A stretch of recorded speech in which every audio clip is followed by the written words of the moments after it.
Hello once again from the Prim Reaper. It's been a little while since I've returned to that one discussion on the APA guidelines I'd been talking about before, but I've been encountering an attitude recently that reminded me starkly of the final few sections in said paper, and so I figured I'd return to it for a brief discussion on the subject. To highlight what I'm talking about, allow me to first read you an image I've seen passed around in various circles. The way our culture treats boys sickens me. I had an 11-year-old boy in my room to have blood drawn today. He was crying, not bawling or throwing a fit, just a few nervous tears. His guardian kept telling him to man up and stop acting like a sissy. Then she threatened to record him crying to show it to all his friends, which made him cry more. I told her we had a strict no recording photo policy, and she got mad at me for ruining the joke. When this woman went to the bathroom, I told the kid it was okay to express his emotions however he needed to, and even grown men are scared of needles. That everyone is scared of something, and he was brave for doing it even though he was scared. Stop telling boys they aren't really boys for expressing emotion. You know why women and femmes have to fear violent men? Because of this shit that represses boys and men. Crying doesn't make you weak. Fear doesn't make you weak, but berating a child for showing those things makes you one weak-ass adult. Now, at first glance, this might seem like a male-positive story. It's criticizing someone who is mistreating a child, presumably their son, and stressing that we should support boys in showing their emotions. So what am I getting all nitpicky about here? Well, to avoid burying the lead, let's return to this in a moment and get back to the discussion on the APA guidelines. Now, as before, I'm going to criticize smaller points as I go along, as well as the main theme I'm building up to. So let's get started. Under the section, Changing the Culture. First, clinicians must be aware of dominant masculine ideals and cognizant of their own potential biases. Second, they must recognize the integrated nature of masculinity and how factors ranging from spirituality to ability, status, to age and ethnicity interact.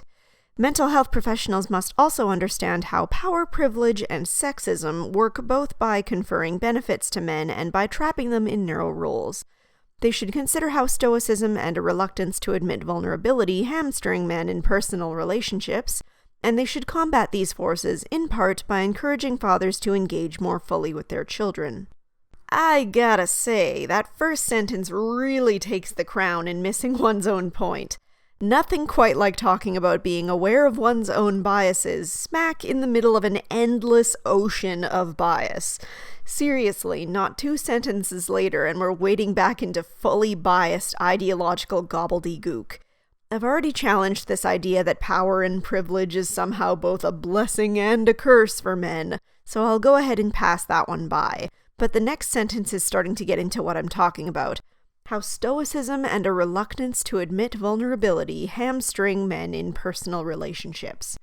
Not necessarily how these things might affect men on a personal level, but how they impact their relationships with others.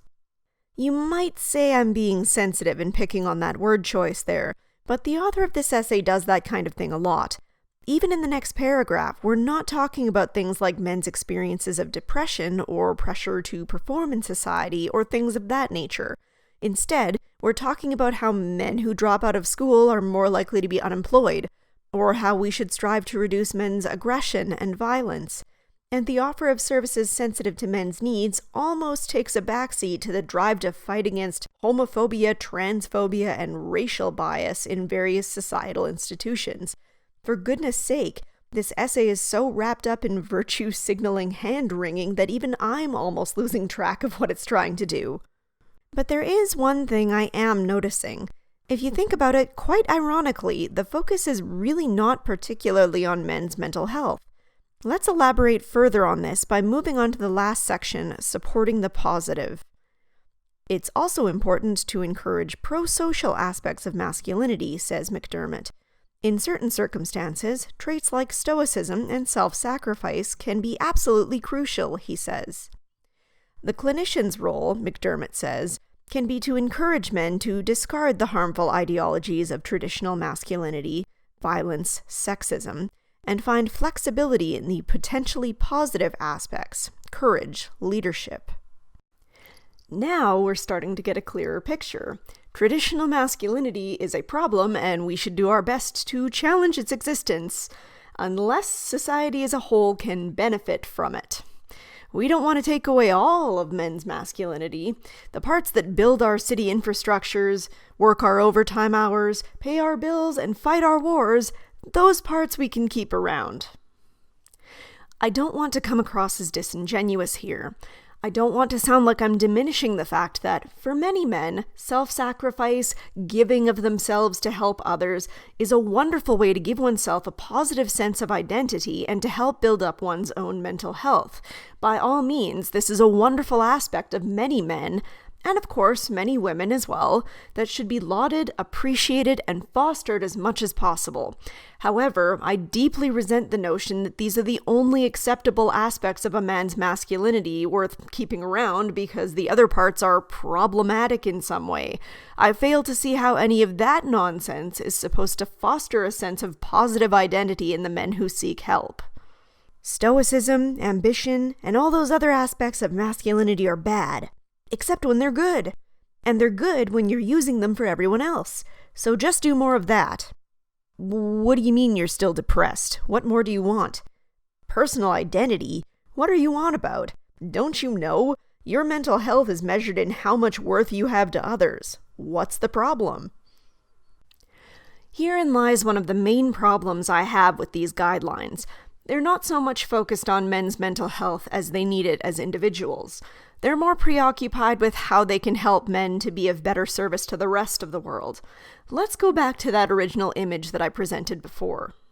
The person who wrote this image started off just fine, but they can't help but to ultimately talk about how women and femmes are affected by violent men.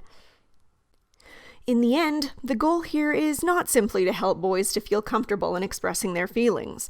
The goal here is to help boys to feel comfortable in expressing their feelings so that women don't have to fear violent, repressed men.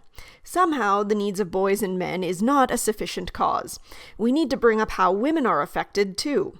Like in this article, it's not just how men are affected, it's how men's relationships are affected, how men's interactions with the world around them are affected. Under these guidelines, a counselor isn't looking at a man who walks into their office and thinking, what does this man need that I can help with? What can I do to help this man feel better about himself? In what ways can I work with this man to help him overcome his trials? Or, how best can I shoulder the burdens of this man so that he can begin to heal? You know, all those goals that should be seen as fundamental to the discipline of counseling. No, instead, counselors adhering to these guidelines have a different goal in mind, and you can dress it in whatever pretty language you might like. I'm encouraging men to discard harmful, restraining gender roles. I'm helping men to feel free from the pressures of masculine norms. I just want men to feel comfortable in expressing their vulnerability. It doesn't matter. It all boils down to the same general idea. How can I change this man to fit a certain ideological standard that is deemed acceptable by the powers that be? No, literally, look at the last paragraph in this article. Getting that message out to men, that they're adaptable, emotional, and capable of engaging fully outside of rigid norms, is what the new guidelines are designed to do.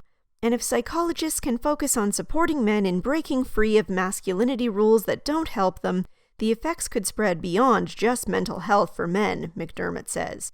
If we can change men, he says, we can change the world. How twisted is that? Quite frankly, I don't understand how someone could publish this without wincing at that last line and saying, yo, this bit right here, this has some bad traction to it. Might want to workshop this a bit. I find myself saying this a lot, but just imagine anyone saying this about women, or about a specific ethnic group. If we can change women, we can change the world. Go pull the other one. Men are not your crafting materials to mold into whatever you personally prefer to see. We should not be supporting men only so that they are less likely to be violent towards women. We should be supporting men because they are human beings who deserve to be supported. If men want to express their feelings, they should be supported in doing that. They should be respected and given a shoulder if that's what is needed. And pro tip, if you want men to feel comfortable sharing their feelings, they should never be made fun of for doing so. However, the important caveat here is that if men don't want to express their feelings, they should not be treated as though they are defective for not wanting to do so. There are a lot of completely valid reasons they might not want to at any given time. They might not feel comfortable opening up and sharing those feelings just yet. I've spoken to several counselors who deal with men's issues, and nearly all of them have said it takes much longer for men to feel safe enough to express those feelings. In a world that really doesn't often give them much leeway to do this, I'm not surprised by that. They might not find expressing their emotions particularly helpful. They may prefer to focus on problem solving. They may not feel particularly emotional about what they're going through. They may feel emotional, but simply disinterested in showing them. They may feel that an emotional response would make the situation worse. They may simply prefer to examine their problems from a more objective or factual-based approach. And all of these reasons are totally fine, no change needed. In counseling, we may often help people to make personal changes to lead more effective lives, but this should be done in collaboration with and directed by what the client feels they need.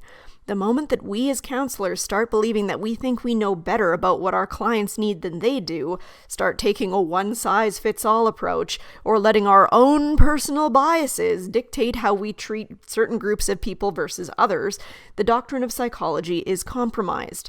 And as far as I can see it, given that the APA is actively promoting such an awful, biased, ideologically infected point of view, it is safe to say that the doctrine is terribly, terribly compromised. But hey, that's what I'm here to try and challenge. And fortunately, I'm not alone. I just hope that we can eventually turn the tides against this nonsense before it's too late. Thank you so much for watching, and I hope to see you all in the next one.